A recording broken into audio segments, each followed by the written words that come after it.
girls, how you are doing? I hope you all are safe. So हमारे net के exams को सिर्फ अभी लेस देन अ मंथ बचा है. आज से हम लोग क्या करने वाले हैं, crash course, quick revision to the subjects of accounting and auditing. What from today onwards I will give a short video, and in that video I will discuss a topic that would be helpful for your net exams. So today we are all going to discuss about the qualification and disqualification which are required to be an auditor of a company. It was helpful for our exam because as we know that auditing has been added to our NET JRF syllabus since this June 2019.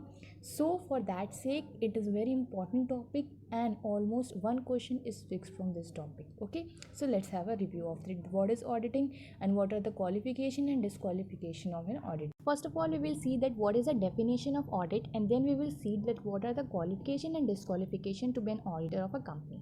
Let's start.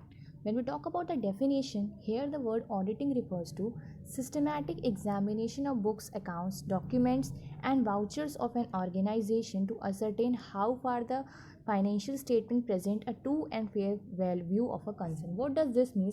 That we prepare the financial statement of a company and we have to represent that information to our various users. So what does auditing actually means? It refers that we should systematically examine the authenticity of the financial statement, and what is the purpose of that, which we should represent a true and fair view. So as we know that in daily life also, if we are doing anything or we are presenting any sort of work, the teachers check that whether the work is reliable or not, whether we are completing a project or something else.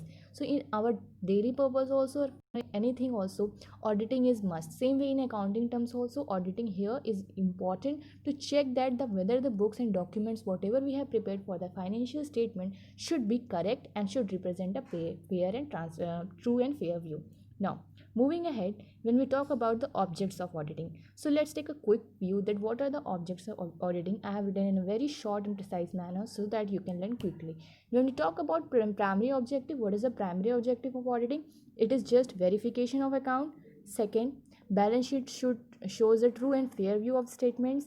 Third, profit and loss account shows a true and fair statement. That is the main primary objective, that every account should show a fair means. Now what would be the second objective? The second objective is that we should deduct and prevent the error of the financial statement. And second is deduction and prevention of frauds, that there should be no error, neither there should be an error or not there should be a fraud. That is my objective of auditing.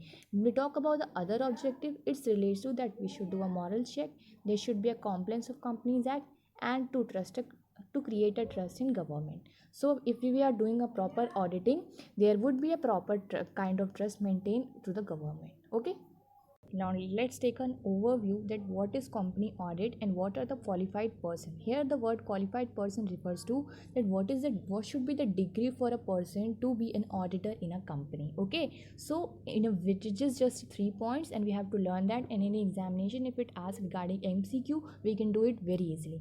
तो सबसे पहले बोलता है कि क्या ज़रूरत हो, क्या qualifications required a person to be an auditor in a company. So when we talk about the qualification, we can see the first says that उसको क्या होना चाहिए, a chartered accountant in practice, means he should hold the degree of CA to be an auditor in company. It's very easy to learn. Second thing states that a firm of practicing chartered accountant. Here the firm of practicing chartered accountant refers to a partnership firm. Okay, a partnership firm. So there should be partners in the company, and for that sake if they are practicing chartered accountant, that partners can act as a auditor. Suppose A और B और C सब partnership firms में हैं और वो लोग practice कर रहे हैं, सब लोग CA, तो उसमें से कोई भी एक ऑडिटर बन सकता है. That is the mean of company audit. Okay, when we talk about third point, it says a holder of certificate granted by an erstwhile Part B state. Okay, this point is not so relevant, but straight some of the books mention that if a person is holding a certificate which is granted by erstwhile Part B state. What does this means?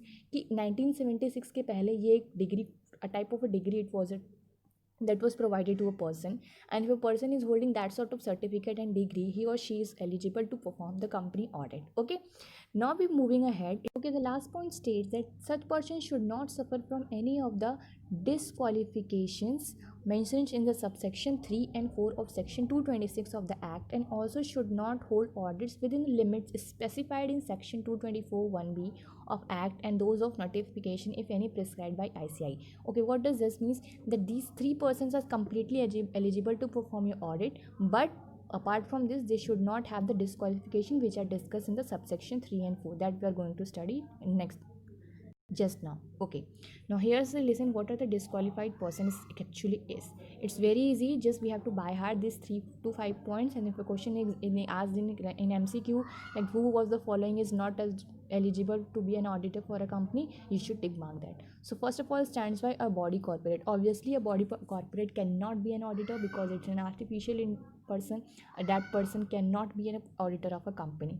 Now second thing, any officer or employee of the company. Okay, if we are forming a company X Limited, none of the employee of X Limited or none of the manager or none of the employee of the company can be auditor. Obviously an auditor should be an outsider and not the person within, so that the true and fair view on the authenticity can be maintained properly. Okay, when we talk about the third point, it states a person who is a partner or who is in the employment of an officer or an employee of the company. Obviously जाहिर सी बात है कि जब भी हम partnership form कर रहे हैं या कंपनी फॉर्म कर रहे हैं, तो अगर वो लोग सीए नहीं है या कुछ भी नहीं है, तो हम लोग उनको अपॉइंट नहीं कर सकते ऑडिटर. क्यों? क्योंकि हमारा फेयर व्यू नहीं रिप्रेजेंट कर सकते. Obviously we would be biased towards our organization. That is the reason that person can not be appointed as an auditor and that person is a disqualified person. Now fourth, it is very important point, please understand it. A person who is indebted to a company for an amount exceeding rupees 1000 or who has given guarantee or provided any security in connection with the indebtedness of any third person to the company for an amount exceeding rupees 1000. What does this mean? Please understand. Suppose X Limited is a company and Mr. A, okay, and Mr. A has taken a type of loan from X Limited which is more than rupees 1000, say 2000 rupees. Okay, then what is happen, mister A is indebted to X limited. ठीक है, अब ए ने क्योंकि x limited से a kind of loan लिया है 2000 का जो कि 1000 से ज़्यादा पड़ रहा है, तो मिस्टर ए क्या है वो ऑडिटिंग नहीं कर सकते एक्स लिमिटेड की. ओके, ये एलिजिबल नहीं है. क्यों? क्योंकि इन्होंने एक तरीके का फेवर लिया है एक्स लिमिटेड से. ऑब्वियस सी बात है, हम जिसका फेवर लेंगे हम उसके पक्ष में बोलेंगे.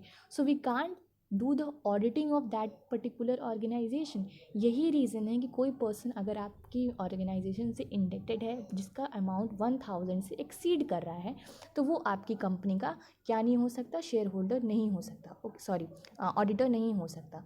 और वहीं पे अगर इस मिस्टर ए ने जो लोन लिया है 2000 रुपीज़ का, अगर ये कोई गारंटी देता है, मतलब बी गारंटी देता है कि अगर मैं ए नहीं पे कर पाए तो वो पे करेंगे, तो इस केस में बी भी आपका ऑडिटर नहीं बन सकता. This is the meaning of this line, that a person who is indebted to a company for an amount exceeding rupee 1000 or who has given any guarantee or provided any security in connection with the indebtedness of any third person to the company for an amount exceeding rupee 1000, both the person are not eligible to be an auditor of a company.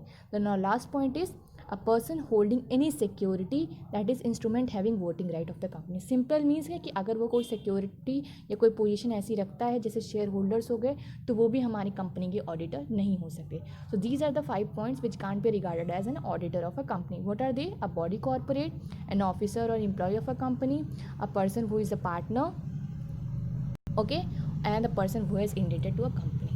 Now the last topic of this video, that what are the key features of company auditing. Please understand this, क्योंकि question में पूछ सकता है कि general meeting कब होती है, auditor को कब निकाला जाता है. So there are 3 main points. Please understand that कि क्या होता है ऑडिटर के साथ. सबसे पहले हो है कि at each annual general meeting an auditor is appointed by the share holder of the company who will hold position from 1 AGM to the conclusion of next AGM. Means सारे शेयर होल्डर मिलकर एक person को appoint करते हैं जो एक annual general meeting से लेकर दूसरे एनुअल जनरल मीटिंग तक ऑडिटर की पोस्ट को संभालता है. Okay, now the second point is a company act 2017 provides that the auditor can be appointed for the term of 5 consecutive AGMs and their appointment cannot be ratified in each appointment. तो होता क्या है कि पहले हमारा ये चीज़ usually चलता है, लेकिन कंपनी एक्ट 2017 ने एक अमेंडमेंट किया कि हम एक ऑडिटर को एक्चुअल में 5 कॉन्जिक्यूटिव AGM तक हमको रखना ही रखना है, उसके पहले हम उसको हटा नहीं सकते. That's the point. Okay, so question can be asked in examination that what are the minimum year that an auditor can be appointed. So the answer would be 5 years. ठीक है, 5 consecutive AGM के तक हम auditor को ratify नहीं कर सके. Okay, and the last point it states that individual and partnership firm cannot appoint auditor for more than 1 term respectively. After completion of term auditor can be change. It means कि individual, ये तो company की बात हो गई, first and second point is about company and when we talk about individual and partnership firm, तो individual क्या करता है, वो can not appoint auditor for more than one term, ठीक है। इंडिविजुअल जो होता है मतलब सोल प्रॉपर्टरशिप, वो अपॉइंट ऑडिटर को एक से ज़्यादा टर्म के लिए नहीं अपॉइंट कर सकता। वहीं में हम लोग बात करें अगर पार्टनरशिप फर्म की, तो उसका भी वही हाल है कि one term respectively and after the completion of the term auditor can not B change, okay. तो हम लोग एक या एक से ज़्यादा टर्म के लिए हम इंडिविजुअल या पार्टनरशिप जो फर्म होती है ऑडिटर को नहीं रख सकती। और क्या होता है, जब कंप्लीशन हो जाता है उस टर्म का, तो ऑडिटर चेंज हो जाता है। So that were the key features of the auditor, that what are the qualification, what are the disqualification, and for how much period of time an auditor can be qualified. So that's it for the today. Thank you for watching our video. If you like it, please hit the like button. Kindly share with your friends if you want to make them learn so, and please subscribe our channel. And if you like the concept and you have any recommendation for the betterment of this video, please do mention in the comment section below. Thank you.